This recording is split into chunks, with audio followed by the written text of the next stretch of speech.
Today is the big day for AMC. AMC reports earnings here in after hours, and currently the stock trades at $18.60.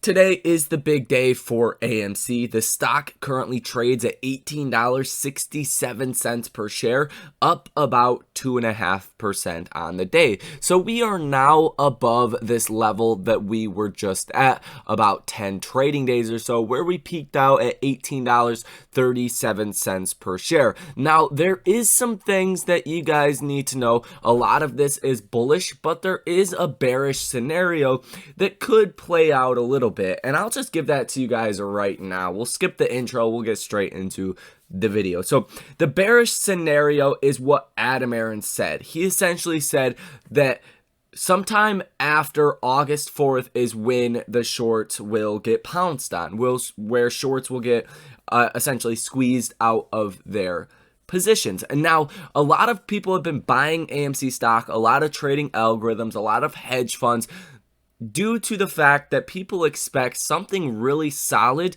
to be announced on earnings. Now, if we don't get that exciting announcement coming here in after hours, well, that might be a reason people are like, hey, we didn't get anything new. We got good earnings. AMC's probably going to have pretty damn good earnings, but if we don't get that pounce factor here today in after hours, well, that could be a reason to, in the short term, sell off AMC stock. But as we know, that typically happens, so you want to be fully aware of that. Usually after earnings, AMC stock falls. I mean, look at earnings right here, March 2022.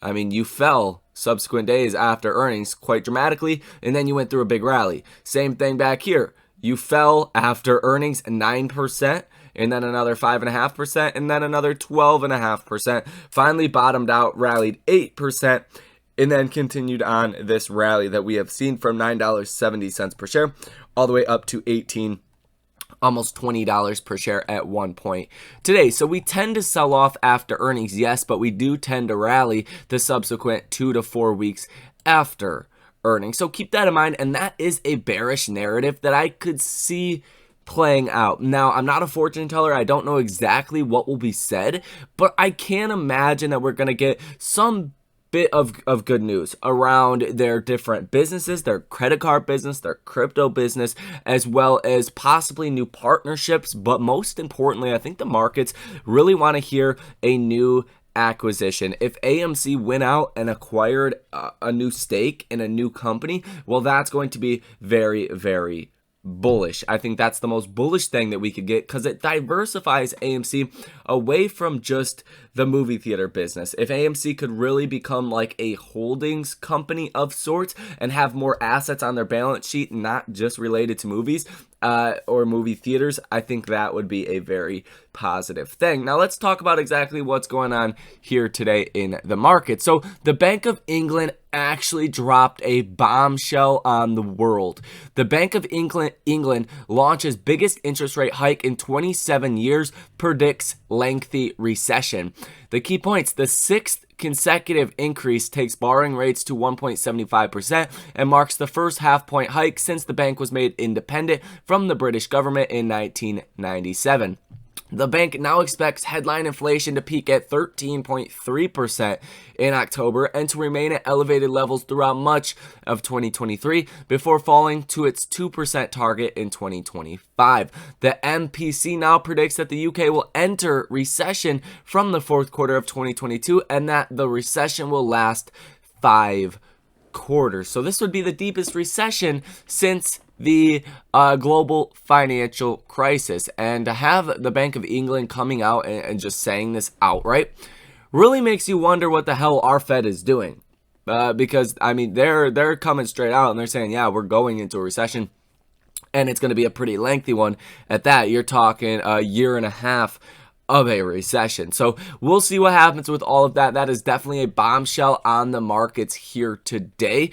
And I think it's kind of incredible to see them say 13.3% inflation to peak in October, because, well, the markets are not predicting that, at least for America. And the European inflation as well as American inflation or U.S. inflation is pretty close to each other. It's not off by a big margin. So if we were to get 13.3% inflation by October, well, the markets are not expecting that. The markets are 100% not pricing that in. That would be new lows for 2022 in the equities market. And it looks like a pretty decent possibility if the Bank of England is so confident that inflation will continue to rise over the next couple of months. So if that happens, well, be prepared for more downside, because why are the markets rallying right now? Because people expect the Fed to be less aggressive, because people expect inflation to come down by September 21st. If the Bank of England is right, that is not going to happen. Now, the expectations for a 75 basis point rate hike are stuck at 16% here today. 84% of market participants expect a 50 basis point rate hike. So depending on what these Fed futures start to price in, that's what the Fed is going to do, more than likely, unless the data suggests that they should go more aggressive. I doubt they would go less aggressive than that. I doubt we're going back to a 25 basis point rate hike, at least throughout the rest of 2022. So that's the big thing that you guys want to watch. As you know, we're going to get 2 CPI reports, 2 PCE reports, two of everything. So we're going to have a lot of data to comb through over the next coming weeks. Now, AMC does report earnings here in after hours, as well as Block, which formerly known as Square, Warner Brothers Discovery, Fubo, EOG Resources, Twilio, Carvana, Starbulk, Southwestern Energy, and Cloudflare all report earnings here in after hours. Obviously, AMC, Square, Fubo, those are the ones that I really want to watch. Those are a large portion of my portfolio right there that does report earnings here in after hours. Now, let's go ahead and go over the Ortex data so everyone is on the same page. AMC stock currently up 1.65%. At the time of recording this video, you're seeing a lot of bullish activity coming through for the day. It's been a very busy day for the hedge funds, considering that we do have earnings here in after hours. They're definitely getting busy. We are seeing 16 orders totaling about $800,000, positive order value of 83%. So pretty much all of this activity is calls. You are seeing a lot of these $20 calls coming through for August 19th. That would suggest some pretty decent upside. You do have this hedge fund right here placing a 1950 call that expires tomorrow for $102,000. Also, a $16 call that expires tomorrow for about $45,000. 2150 calls for August 12th and September 2nd. A September 16th $23 call, August 19th, $20 call, September 2nd, $20 call, August 19th, $21 call, and then a couple more $20 calls for August 12th and September 2nd. So a lot of very directionally bullish options that are coming through here on the option chain today for AMC stock, and something that I like to look at because I find that incredibly bullish. If these hedge funds are going out and buying pretty low quality options that are far out the money with less time to expiration when they don't have to, it's because they're going after a percentage gainer instead of just flipping, call it $1 million into 100% with a high quality option and making $1 million. Some of these hedge funds are going for $100,000 trade to potentially make 1,000%, right? So which would be a $10 million profit. So very directionally bullish.